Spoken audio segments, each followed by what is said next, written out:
Hey, what's going on, guys? Today I want to share with you this little completed build here that I actually completed a little while ago. I've just been kind of lazy to get around to showing it to you all.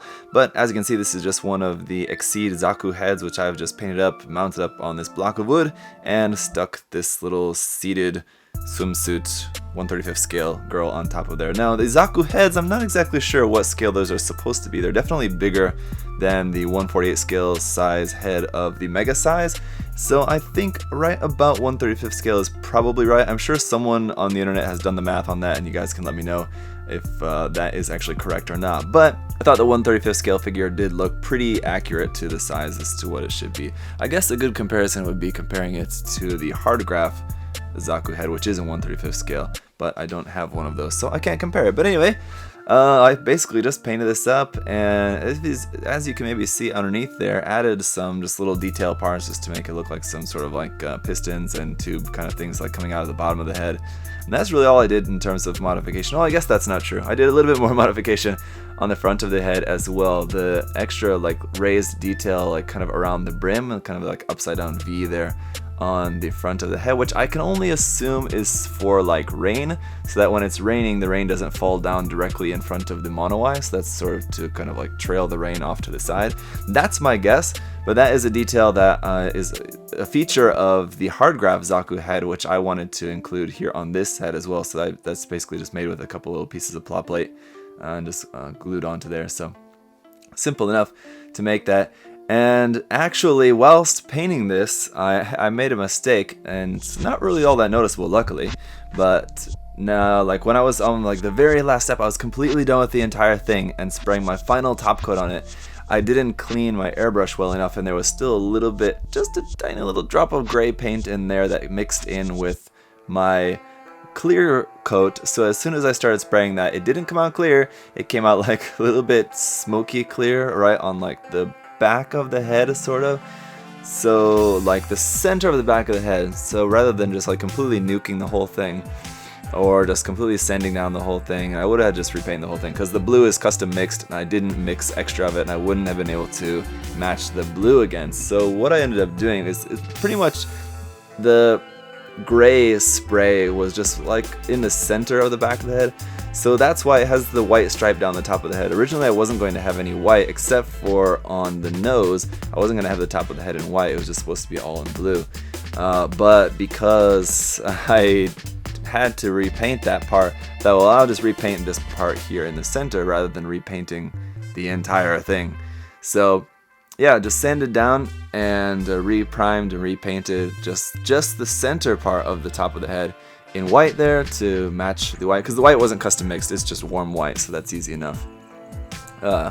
So yeah, that's how I fixed that, and yeah, it still doesn't look, looks a little bit kind of muddy, murky there, a little bit like, it looks like just some extra dark pre-shading, but it's actually from that in like the kind of back corner. You can see that above the 106 there in the back corner of the head. But otherwise, and the figure I think came out looking pretty well. The angle doesn't look quite right. I don't know. On video, I think it looks better than it does in real life. In real life, it looks like the angle is just not quite right the way she's sitting on there.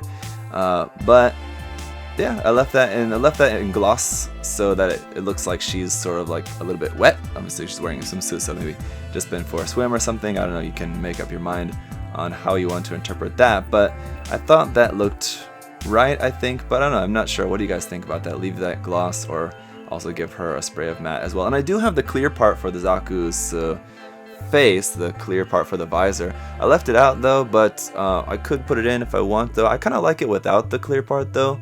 But anyway, my point is that I am going to be selling this, so I do have that part included. So anyway, whoever ends up ultimately buying this piece will have the option of putting that clear part if you want. But that is pretty much it. I mean, it's just a relatively simple paint job. This is just something that I just kind of threw together between other things, kind of while I was finishing up the Tristan. I actually finished this before finishing the Tristan, actually.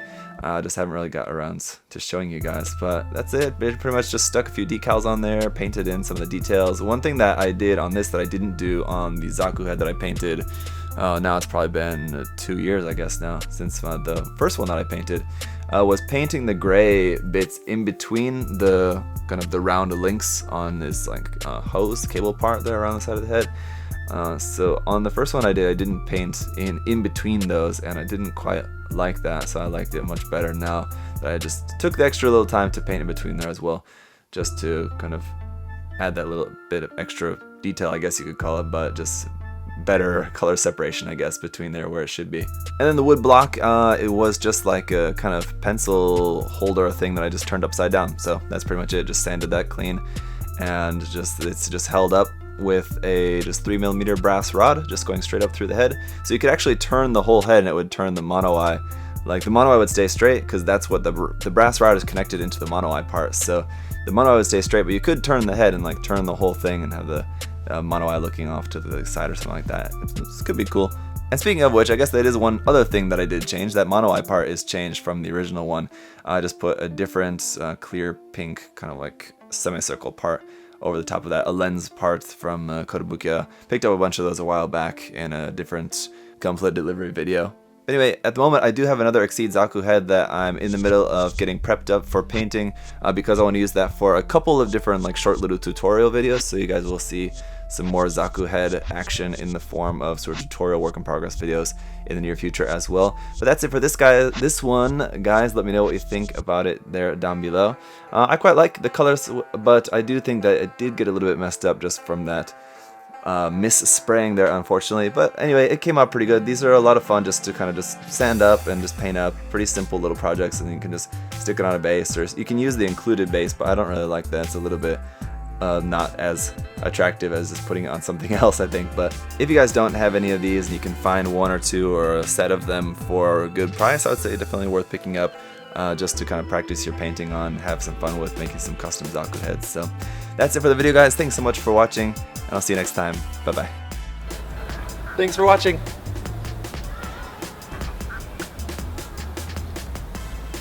See you next time.